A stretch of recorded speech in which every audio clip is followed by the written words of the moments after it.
नमस्ते बिहार, मैं हूं संतोष गंगवार। नमस्कार, मैं आपके साथ लक्ष्मी। बुलेटिन की शुरुआत करेंगे। बिहार में लॉ एंड ऑर्डर को लेकर उठ रहे सवालों के बीच सीएम नीतीश कुमार ने अधिकारियों के साथ बड़ी बैठक की। डीजीपी आरएस भट्टी खुद बैठक में मौजूद रहे तो तमाम जिलों के डीएम और एसपी वीडियो कॉन्फ्रेंसिंग के जरिए बैठक से जुड़े। सीएम ने अधिकारियों को जरूरी दिशा निर्देश दिए हैं।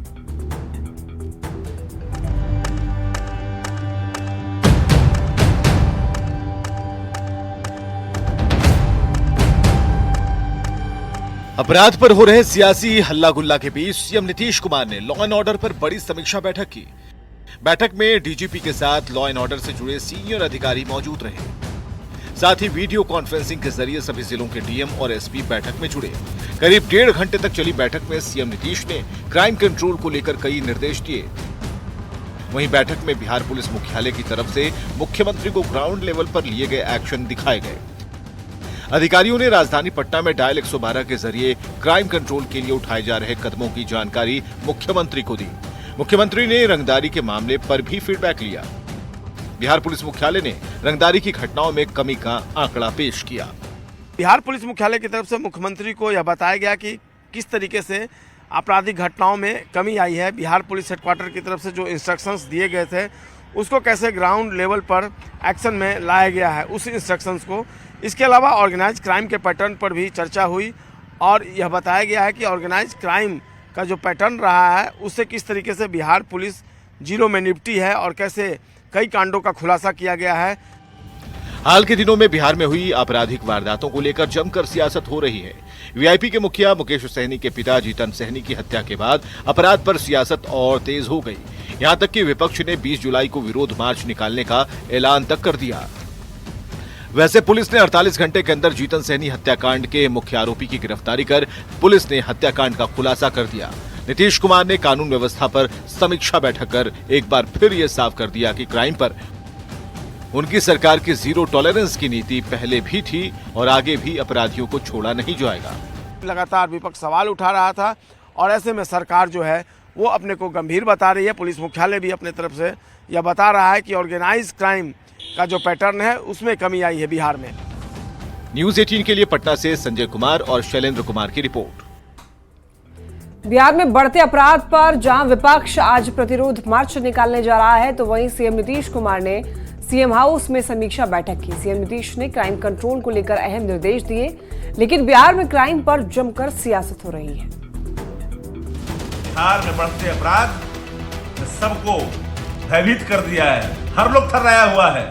जो लोग जंगल राज को स्थापित किया आज वही जंगल राज पर बोल रहे हैं। 2025 चुनाव के पहले बिहार में क्राइम सबसे बड़ा सियासी मुद्दा बना हुआ है। विपक्ष के नेता हालिया अपराध की घटनाओं को गिनाकर सरकार पर निशाना साध रहे हैं।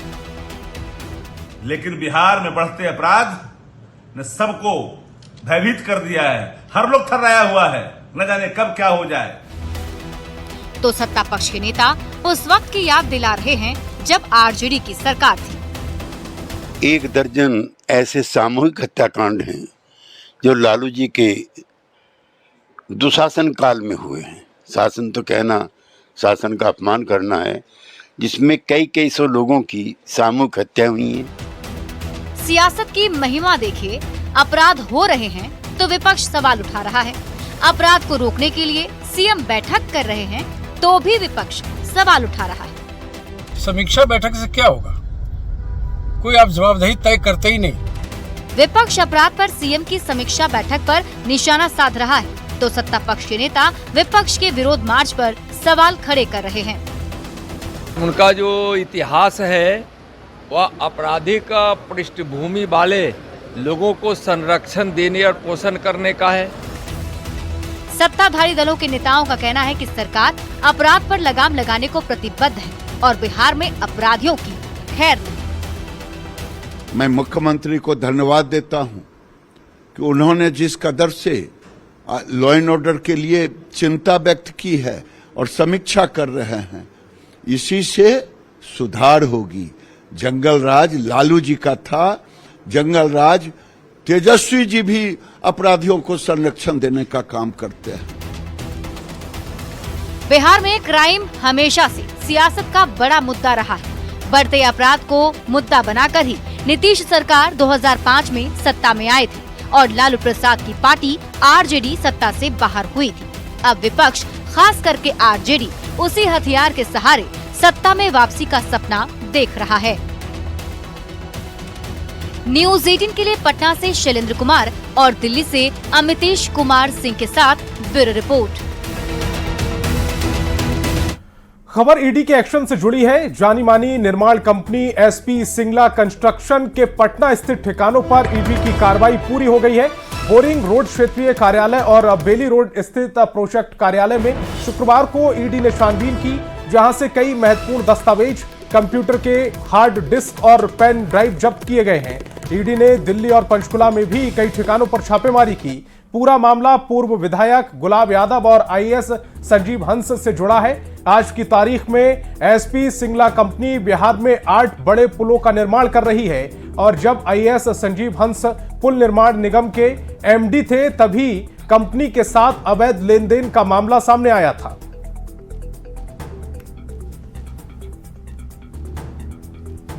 आरएलजेपी के कोषाध्यक्ष सुनील कुमार सिन्हा से ईडी की पूछताछ खत्म हो गई। सुनील कुमार सिन्हा ने ईडी की पूछताछ में पूरी तरह से सहयोग किया। संजीव हंस से जुड़े हुए मामले पर ईडी ने जो भी सवाल किए उसका जवाब सुनील सिन्हा ने दिया। और आपको बता दें कि पूर्व विधायक गुलाब यादव और आईएएस अधिकारी संजीव हंस के मामले में अब पटना के एक नामचीन बिल्डर और आरएलजेपी के कोषाध्यक्ष सुनील सिन्हा की भी एंट्री हो चुकी है। ईडी ने सुनील सिन्हा को पूछताछ के लिए पटना स्थित अपने कार्यालय बुलाया था। सुनील सिन्हा के पास आईएएस संजीव हंस और पूर्व विधायक गुलाब यादव के खिलाफ कई अहम जानकारी है। ईडी सूत्रों से मिली जानकारी के मुताबिक देखिए, लंबे समय तक सुनील सिन्हा और आईएएस संजीव हंस बेहद करीबी थे। संजीव हंस के कई राज सुनील सिन्हा जानते हैं।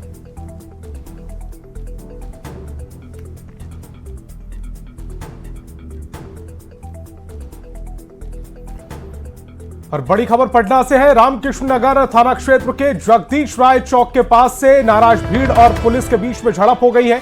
दरअसल एक शख्स के साथ चेन स्नैचिंग की घटना हुई थी, जिसके बाद लोगों ने स्नैचर को पकड़ लिया और जमकर पिटाई कर दी। जानकारी मिलने पर पहुंची पुलिस ने स्नैचर को भीड़ के चंगुल से निकाला, लेकिन लोग इतने गुस्से में थे कि उन्होंने पुलिस की भी धुनाई कर दी। भीड़ जब नहीं संभली तो पुलिस को फायरिंग भी करनी पड़ी। वरीय अधिकारियों के पहुंचने के बाद मामला शांत हुआ है। तस्वीरें हम आपको दिखा रहे हैं। तो बड़ी खबर आपको बता रहे हैं, यहां पर पुलिस और स्थानीय लोगों के बीच में भिड़ंत हुई है, झड़प हुई है, हाथापाई हुई है। दरअसल एक स्नैचर को पुलिस ने पकड़ लिया था और उस दौरान स्नैचर की पिटाई कर दी। जब स्नैचर की पिटाई की तब पुलिस वाले उसे बचाने आए। संजय हमारे संवाददाता ज्यादा जानकारी के साथ फोन लाइन पर जुड़ रहे हैं। संजय जी, ये जो पूरा विवाद हुआ है पुलिस और स्नैचर और वहां के स्थानीय लोगों के बीच में, पूरा मामला एक बार समझाइए। देखिए, ये रामकृष्ण नगर इलाके की घटना है। यहाँ आए दिन चैन स्नैचिंग की घटनाएं होती हैं और लोग इससे काफी नाराज हैं। उनका कहना है कि पुलिस चैन स्नैचिंग को रोकने के लिए कोई कदम नहीं उठाती है। शुक्रवार की रात भी एक घटना हुई, चैन स्नैचिंग हो गई। लोगों ने चैन स्नैचर को पकड़ लिया। सीसीटीवी फुटेज में यह पता चल गया कि उसने चैन स्नैचिंग की है। उसके बाद पुलिस जो स्थानीय लोग थे वो नाराज हो गए। उन्होंने चैन स्नैचर को पकड़ लिया और उसकी जमकर धुनाई कर दी। घटना की सूचना पुलिस को मिली और जाहिर सी बात है पुलिस मौके पर जब पहुंची तो चैन स्नैचर को बचाना उसकी प्राथमिकता थी, चूंकि वो भीड़ के हाथ से चढ़ चुका था। पुलिस ने उसे बचाया और अपने कस्टडी में ले लिया, उसे थाने ले जाने लगी। इससे लोग नाराज हो गए। वो कानून अपने हाथों में लेने के लिए बेचैन दिख रहे थे। लेकिन पुलिस ने जब प्रेशर बनाया उसके बाद काफी संख्या में लोग पुलिस के पीछे पीछे थाने पर पहुंच गए। पुलिस का घेराव कर दिया और जब कानून हाथ में लेने की कोशिश करने लगे, इस दौरान जो पुलिस है उसने अपने आत्मरक्षा में फायरिंग की। 3 राउंड फायरिंग होने की बात लोगों ने बताई। हालांकि पुलिस की तरफ से 1 राउंड फायरिंग की बात कही गई है। फिलहाल सारे जिलाधिकारी देर रात तक जो रामकृष्ण नगर थाना है वहां डटे रहे। सिचुएशन को अंडर कंट्रोल बताया जा रहा है, लेकिन फिलहाल तनावपूर्ण दिख रही है स्थिति। जी संजय जी, उम्मीद करते हैं कि इस पूरे विवाद में किसी को चोटें ना आई हो। आप हमारे साथ जुड़े, आपका बहुत बहुत शुक्रिया। और एक बड़ी खबर है दरभंगा से। जीतन सहनी हत्याकांड मामले में आपको बता दें कि मुकेश सहनी के पिता का यह हत्या मामला है। देखिए, हत्याकांड में 3 और आरोपी गिरफ्तार कर लिए गए हैं। अब तक कुल 4 आरोपी जेल भेजे गए हैं। हत्या के पीछे की वजह सामने आई है। सूद के पैसे की विवाद में हत्या हुई थी। लाल बक्से में मिले जमीन के कागजात, शराब के एंगल से भी अब पुलिस जांच कर रही है। हत्या में इस्तेमाल हथियार अब तक नहीं मिले हैं। बता दें आपको कि मोहम्मद सितारे, मोहम्मद आजाद गिरफ्तार हो गए हैं। छोटे लहरी को भी गिरफ्तार किया गया है। काजिम अंसारी की पहले ही गिरफ्तारी हो चुकी है। रसूद के पैसे के विवाद में हत्या कर दी गई जीतन सैनी की, जो कि मुकेश सैनी के पिता थे। तो जीतन सैनी हत्याकांड मामले में पुलिस की कार्रवाई काफी तेज है और इस मामले में आपको बता दें कि 3 और लोगों को गिरफ्तार किया गया है। इससे पहले काजिम अंसारी को गिरफ्तार कर लिया गया।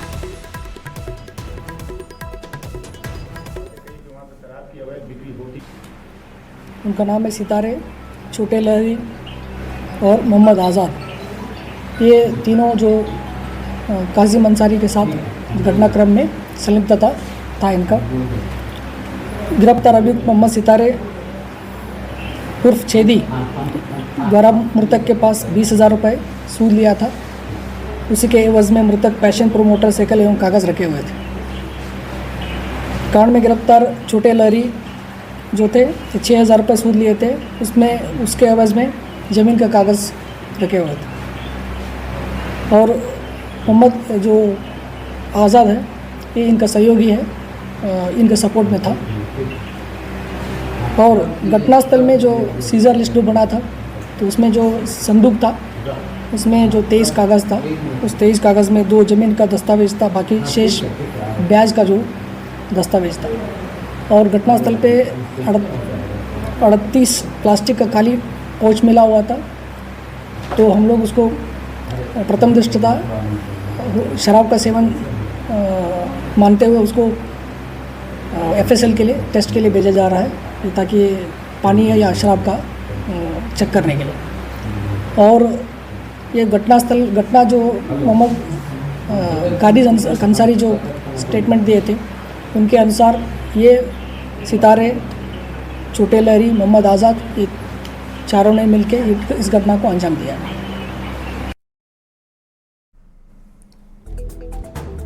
और नीट पेपर लीक कांड से जुड़ी इस वक्त की बड़ी खबर मिल रही है। पटना एम्स के 4 छात्रों को सस्पेंड करने का मामला पटना एम्स के डायरेक्टर ने फैसले को होल्ड पर रखा है। सीबीआई से लिखित डॉक्यूमेंट्स आने तक फैसले को होल्ड पर डाल दिया गया है। फैसला रोके जाने के संबंध में प्रेस रिलीज भी जारी की है। बड़ी खबर आपको बता रहे हैं पटना से इस वक्त की बड़ी खबर, नीट पेपर लीक कांड से जुड़ी इस वक्त की बड़ी खबर आपको बता रहे हैं। पटना एम्स के 4 छात्रों को सस्पेंड करने के मामले में पटना एम्स के डायरेक्टर ने फैसले को होल्ड पर रखा है। सीबीआई से लिखित डॉक्यूमेंट्स आने तक फैसले को होल्ड पर रखा गया है। फैसला रोके जाने के संबंध में प्रेस रिलीज भी जारी कर दी गई है।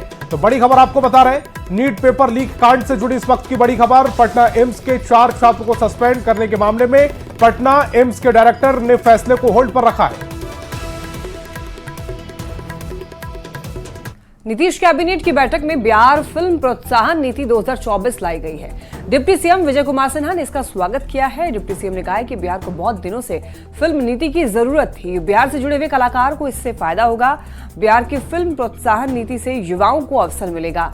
नीति के तहत 4 करोड़ तक की फिल्म में 25% का अनुदान उनको मिलेगा। तो ये अहम फैसला लिया गया है। राज्य में बड़े पैमाने पर फिल्म निर्माण को स्वीकृति मिल गई है। नालंदा की तरह भागलपुर में भी विक्रमशिला केंद्रीय विश्वविद्यालय बनेगा। वहीं आपको बताते चले, विक्रमशिला केंद्रीय विश्वविद्यालय के लिए 205 एकड़ जमीन की स्वीकृति दी गई। राजगीर में बन रहे अंतर्राष्ट्रीय क्रिकेट स्टेडियम के लिए 81 पद का सृजन किया गया। तो ये कुछ अहम फैसले लिए गए। बिहार राज्य खेल प्राधिकरण में 301 पद का सृजन किया गया है।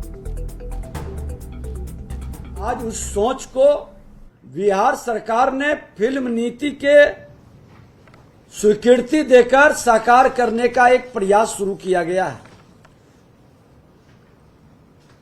इसमें जितने भी अभी स्टेट हैं उसमें बेहतर बिहार की फिल्म नीति बनाने का प्रयास किया गया है। बिहार की प्रतिभा और पहचान को नया आयाम देगी हमारी फिल्म प्रोत्साहन नीति। आपको यह बताते हुए बेहद खुशी हो रहा है कि आज बिहार सरकार बिहार राज्य फिल्म प्रोत्साहन नीति ला करके अपने युवाओं को, अपने प्रतिभाओं को एक बड़ा अवसर प्रदान करने जा रहा है। अब बिहार में पहली बार टेक्सटाइल इन्वेस्टर मीट का आयोजन किया गया। पटना के ताज होटल में उद्योग विभाग की तरफ से इस कार्यक्रम का आयोजन किया गया, जिसमें केंद्रीय कपड़ा मंत्री गिरिराज सिंह, उप मुख्यमंत्री विजय सिन्हा और उद्योग मंत्री नीतीश मिश्रा समेत देश भर से आए बड़े उद्योगपति भी शामिल हुए। कार्यक्रम के बाद आयोजित प्रेस कॉन्फ्रेंस में केंद्रीय मंत्री गिरिराज सिंह ने कहा है कि 90% उद्योगपति बिहार में पहली बार आए हैं। बिहार में जूट को बढ़ावा दिया जाएगा। बेगूसराय कपड़ा उद्योग में बिहार का तीसरा क्लस्टर बनेगा। जीविका दीदियों को वस्त्र उद्योग से जोड़ा जाएगा। अक्टूबर में पटना में राष्ट्रीय हैंडलूम एक्सपो लगेगा। भागलपुर में 2 और गया में 1 हैंडलूम हांडी क्राफ्ट सेंटर खुलेंगे। गिरिराज सिंह ने कहा है कि तेजस्वी यादव बहस कर लें। 5 विभाग में तेजस्वी ने जितना रोजगार दिया तेजस्वी बताएं। डिप्टी सीएम विजय सिन्हा ने कहा है कि उद्योगपतियों ने बिहार में उद्योग लगाने की दिलचस्पी दिखाई है। ये शुभ संकेत है। जो उद्योग मंत्री नीतीश मिश्रा ने कहा कि बिहार को टेक्सटाइल सेक्टर में कैसे आगे बढ़ाएं, इस पर चर्चा हुई। मैंने उनसे पूछ करके हाथ उठवाया कितने लोग बाहर से आए हैं। 90% पहली बार आए। और फिर मैंने पूछा कितने लोगों ने मन बनाया है, तो उसमें मोर देन 60%। स्वाभाविक है, मैं बिहार का हूं तो बिहार के विकास के लिए मैं प्रयत्न रहूंगा, लेकिन राज्य सरकार की नीतियां ही इतनी अच्छी है केवल लोगों को बिहार आने से हिचकिचाहट थी, वो हिचकिचाहट हमने दूर कर दी। और जो अफवाह फैला रहे हैं विपक्ष, उनसे भी कहना चाहूंगा बिहार को बदनाम न करें। इन्वेस्टर लोग आ रहे हैं, माहौल बन गया है। बिहार की मिट्टी से जुड़े बिहार के माननीय मंत्री गिरिराज बाबू का जिस तरह से बिहार के अंदर बदलाव करने का, विकसित बिहार बनाने का, प्रधानमंत्री जी के संकल्प को साकार करने के लिए आज जिस तरह से बाहर के उद्योगपतियों का यहाँ पर बैठक हुई है और जिस तरह से उनका इंटरेस्ट इन्वेस्टमेंट के लिए निवेशक जिस तरह से बिहार आ रहे हैं, ये बिहार के लिए शुभ संकेत है। उसी कड़ी में आप इसको जोड़ सकते हैं कि एक टेक्सटाइल सेक्टर स्पेसिफिक ये हमारा निवेशकों के लिए एक ये कार्यक्रम आयोजित था। टेक्सटाइल सेक्टर ऐसा क्षेत्र है कि जिसमें रोजगार की सर्वाधिक संभावना जुड़ी हुई है कृषि क्षेत्र के बाद। और बिहार में क्योंकि हमारे ही लोग हैं जो अन्य राज्यों में जाके वहां के फैक्ट्रियों में कार्य करते हैं, विशेष तौर पर जो टेक्सटाइल हमारा क्षेत्र है या उससे जुड़े हुए जो भी हमारे उद्योग हैं उससे, तो कल से यहाँ पर क्योंकि निवेशक जो हम आए यहाँ पर उनके साथ लगातार हम लोग की बात होती रही। 100 से अधिक विभिन्न राज्यों से भी आप कह सकते हैं, दक्षिण भारत से भी आए हैं लोग, दिल्ली से आए हैं, मुंबई से आए हैं, देश के विभिन्न हिस्सों से प्रभावशाली लोग जो बिहार में काम करने में इच्छा भी रख रहे हैं। कुछ ने अपना काम शुरू भी किया है, कुछ कार्य करने जा रहे हैं। बिहार की नदियां इन दिनों उफनाई हुई हैं। नदी में पानी के तेज बहाव से तटीय इलाकों में कटाव भी जारी है। हाल ही में कई पुल और पुलिये नदी में समा चुके हैं, पर आपको पश्चिम चंपारण का एक ऐसा पुल दिखाते हैं जो सालों से अप्रोच पथ की बाट जोड़ रहा है। बीच नदी बगैर अप्रोच पथ के खड़े इस पुल की आखिर क्या है कहानी, इस रिपोर्ट के जरिए समझिए। बिहार में हाल के दिनों में कई पुल पुलिये नदी की तेज धार में बह गए, धड़ाम हो गए। आए दिन पुलों की कहानी सामने आ रही है, पर आज हम आपको पश्चिम चंपारण के एक अजूबे पुल की कहानी बता रहे हैं जो बीच नदी में अटका पड़ा है। वो भी 1-2 साल से नहीं, पूरे 10 साल से।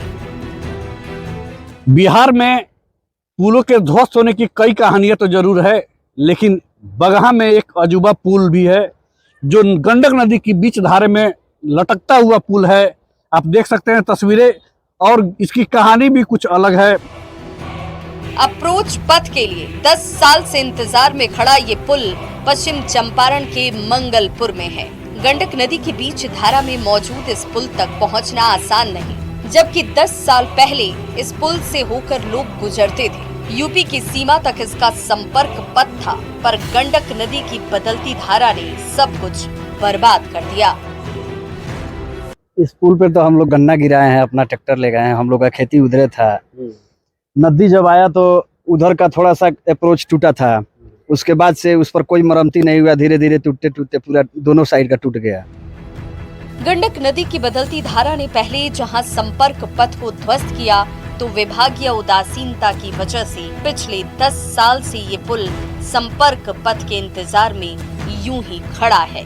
स्थानीय विधायक ने इसके अप्रोच पथ को जल्द शुरू कराने का आश्वासन दिया है। वो अभी अधर में पड़ गया है। सरकार से मैं मांग करूंगा और बहुत जल्द मैं माननीय मुख्यमंत्री से मिलूंगा, विभागीय पदाधिकारियों से मैं इस पे चर्चा करूंगा कि जल्द से जल्द इस अलाइनमेंट पे रोड का निर्माण करवाकर इस पुल को सुचारू रूप से चलाने का प्रयास किया जाए। सरकार बिहार के खस्ताहाल पुल पुलियों के कायाकल्प की बात करती है, पर पश्चिम चंपारण के इस पुल की दशा देखकर समझा जा सकता है कि सरकारी महकमा कितना गंभीर है। लोगों की आवाज भी नहीं सुनी जा रही। तो 10 साल से खड़ा ये पुल यदि अप्रोच पथ न बन पाए तो विकास के दावों को मुंह चिढ़ाती तस्वीर से ज्यादा ये कुछ नहीं। मुन्ना राज, न्यूज़ 18, बगहा। कोसी के कटाव का दंश झेल रहे सुपौल के लोग अब निराश हैं। निराशा इस बात की कि कम की हर साल कटाव में उनका सब कुछ खत्म हो जाता है। निराशा इस बात से ज्यादा हो रही है कि इस बार मुसीबत से निकाल ले जाने का झूठा आश्वासन देते हैं।